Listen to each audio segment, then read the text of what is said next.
Assalamualaikum warahmatullahi wabarakatuh. Apa kabar anak-anak ibu semua? Ibu berharap antum semua dalam kondisi sehat walafiat, terhindar dari segala penyakit dan sudah melaksanakan ibadah-ibadah harian seperti sholat duha, tilawah, kemudian juga sudah berolahraga ya. Saya juga sudah sarapan dan membantu orang tua. Baiklah, sebelum kita mulai pembelajaran, marilah sama-sama kita membaca lafaz basmalah. Bismillahirrahmanirrahim. Nah, pada hari ini kita akan belajar di tema 2. Muatan PKN itu tentang hak, kewajiban, dan tanggung jawab. Fokus semua ya, jangan sampai nanti videonya tidak selesai dan antum tidak paham. Kita mulai yang pertama itu pengertiannya. Apa itu hak, kewajiban, dan tanggung jawab? Hak adalah sesuatu yang dimiliki oleh manusia sejak dia dilahirkan. Yang dimiliki sejak dilahirkan. Kewajiban adalah sesuatu yang harus dilakukan oleh setiap orang. Jadi jelas bedanya ya. Kalau hak itu sesuatu yang dimiliki sejak kita lahir, kemudian kewajiban adalah sesuatu yang harus dilakukan. Dan apa itu tanggung jawab? Tanggung jawab artinya sikap berani menyelesaikan atau menanggung akibat dari tugas yang diberikan. Berani menyelesaikan, berani menanggung akibat dari tugas yang diberikan. Ibu harap sudah paham ya, sudah bisa membedakan apa itu hak, kewajiban, dan tanggung jawab. Selanjutnya apa sih Bu contohnya dari hak, kewajiban, dan tanggung jawab itu? Contohnya adalah yang pertama contoh hak. Contoh hak Ibu contohkan di sini ada di 2 tempat ya. Yang pertama di sekolah, kemudian di rumah. Ketika di sekolah, seorang anak itu berhak untuk mendapatkan ilmu dari gurunya. Jadi antum semua ketika di sekolah itu punya hak untuk mendapatkan ilmu. Selain itu, antum juga berhak mendapatkan perhatian, kasih sayang dari guru dan warga sekolah yang lainnya. Kemudian ketika di rumah, apa antum? Ketika di rumah, antum semua punya hak untuk mendapatkan kasih sayang orang tua. Jadi kalau orang tuanya di rumah marah-marah terus, ingetin, anak punya hak loh untuk dapat kasih sayang dari mama. Seperti itu ya. Karena hak itu sesuatu yang kita miliki sejak kita lahir. Di rumah kita berhak mendapatkan kasih sayang, perhatian, seperti itu. Kemudian apa kewajibannya? Ketika kita sudah mendapatkan hak kita, harus disertai dengan kewajiban, melaksanakan kewajiban. Di sekolah tentunya kita harus belajar. Antum mau disayangi oleh guru, rajin-rajinlah belajar. Jangan malah rajinnya ngobrol, atau malah melakukan hal-hal lain yang tidak ada hubungannya dengan kegiatan belajar. Kemudian mematuhi guru. Kita harus patuh kepada guru biar ilmunya masuk Karena kalau kita mau ilmu dari guru itu barokah, kita harus patuh kepada guru tersebut. Kewajiban di rumah kewajiban kita, kalau kita mau disayangi oleh mama, disayangi oleh ayah, umi atau abi kita, maka kita harus menghormati orang tua. Kita tidak boleh membantah. Bagaimana antum mau disayangi? Antum setiap hari membantah misalnya. Mama antum meminta, tolong cucikan piringnya. Antum bilangnya nanti masih main HP.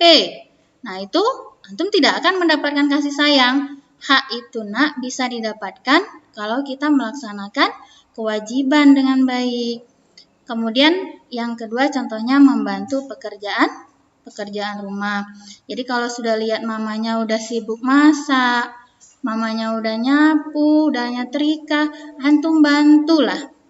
Apa yang bisa antum bantu? Antum tanya ke mama antum, anak mau bantu Itulah akhlak seorang anak yang soleh dan soleha. Dia tidak akan tega melihat orang tuanya capek. Dia akan terus berusaha untuk membantunya. Kemudian yang selanjutnya adalah tanggung jawab. Nah, apa itu tanggung jawab? Contohnya seperti apa? Tanggung jawab tadi kan artinya kita itu melaksanakan tugas, sikap kita dalam melaksanakan tugas itu harus penuh dengan keseriusan, tidak main-main.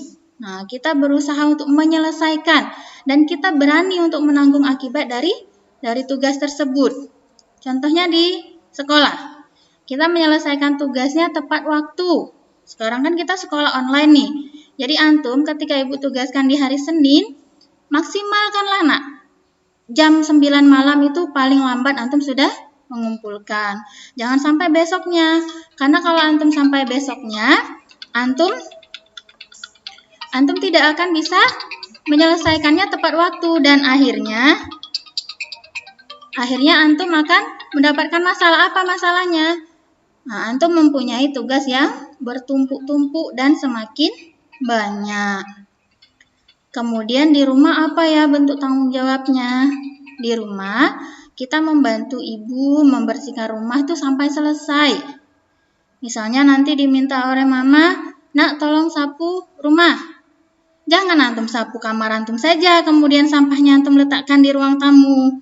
Tidak begitu ya, tapi sapu mulai dari kamar sampai keluar sampai nanti diserok sampahnya diletakkan ke tempat sampah. Itu bertanggung jawab tuh. Jadi kita menyelesaikan segala sesuatunya sampai selesai. Ya, seperti itu nak ya.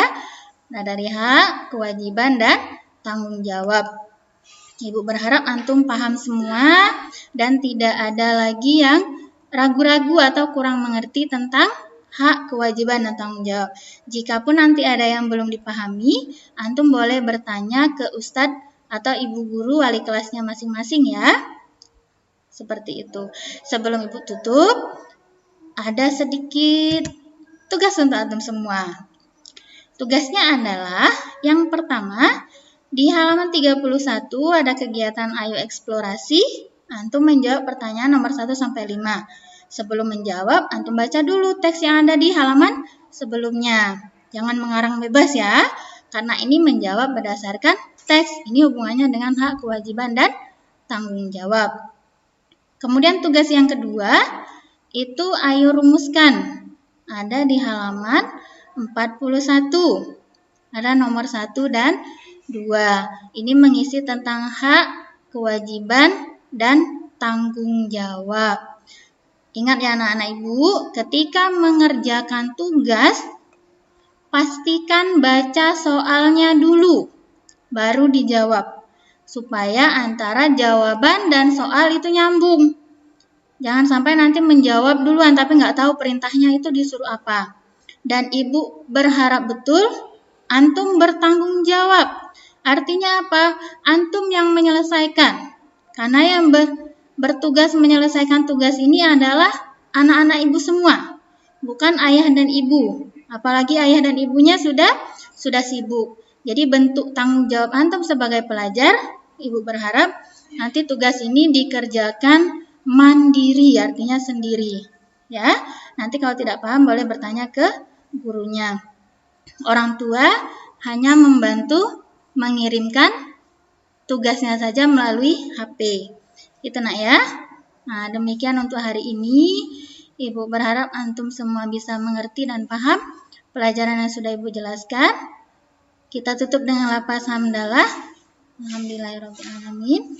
Sampai berjumpa di pertemuan selanjutnya ya nak. Tetap jaga kesehatan, maksimalkan ibadah, dan sayangi orang tua. Jangan lupa berolahraga. Ibu akhiri. Wassalamualaikum warahmatullahi wabarakatuh.